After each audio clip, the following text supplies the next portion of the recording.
উচ্চ মাধ্যমিক পরীক্ষা দিয়ে বাড়ি ফেরার পথে পথ দুর্ঘটনায় মৃত্যু হলো এক স্কুল ছাত্রের। জানা যায় ফারাক্কা ব্লকের অর্জুনপুর হাই স্কুল থেকে পরীক্ষা দিয়ে মোটর বাইকে করে 3 বন্ধু মিলে বাড়ি ফিরছিল।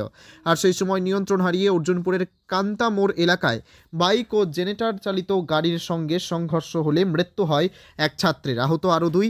পুলিশ সূত্রে জানা যায় মৃত যুবকের নাম নাভিল শেখ, বাড়ি ফারাক্কা থানার অন্তর্গত ঘোড়াইপাড়া এলাকায়। ওই ছাত্র ফারাক্কা নিউ ফারাক্কা হাই স্কুলের ছাত্র ছিল। ঘটনার খবর পেয়ে ঘটনাস্থলে পৌঁছায় ফারাক্কা থানার পুলিশ ঘটনাস্থল থেকে ওই ছাত্রকে উদ্ধার করে নিয়ে যায় অর্জুনপুর প্রাথমিক স্বাস্থ্য কেন্দ্রে। হাসপাতালে থাকা কর্মরত চিকিৎসক ওই ছাত্রকে মৃত বলে ঘোষণা করে। পুলিশ দেহ উদ্ধার করে ময়নাতদন্তের জন্য জঙ্গিপুর মহকুমা হাসপাতালে পাঠায়। জঙ্গিপুর থেকে তরিকুল শেখের রিপোর্ট, জঙ্গিপুর টিভি। একটা ব্যাগ ঘুরতে গিয়ে এমন করে এসছে একটা ভুটভুটি গাড়ি, তা আমরা ঘোরার কোনো জায়গায় নাই। এবার তখন আচমকা ব্রেক হয়েছে, দিয়ে পড়ে গেছিলাম। আর ও ঘুরতে ঘুরতে গাড়ির চাকার তলে চলে গেছে, আর আমরা সাইডে চলে এসেছিলাম। কি ছিল বাইকে? হ্যাঁ, বাইকে ছিলাম। কজন ছিল বাইকে? আমরা 3 জন ছিলাম। হেলমেট ছিল? হ্যাঁ, হেলমেট ছিল? হেলমেট না। কোথায় হয়েছে ঘটনাটা? হাজারপুরা মোড়ে।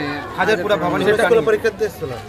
Arjunpur high school, new Farakka high school থেকে। কোন স্কুলের স্টুডেন্ট?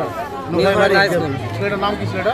যে মারা গেছে নাফিল শেখ। হ্যাঁ। ও কি পরীক্ষা দিছিল আজকে? হিস্টোরি পরীক্ষা আজকে শেষ হয়ে গেল আমাদের সবার। পরীক্ষা দিছিল আজকে।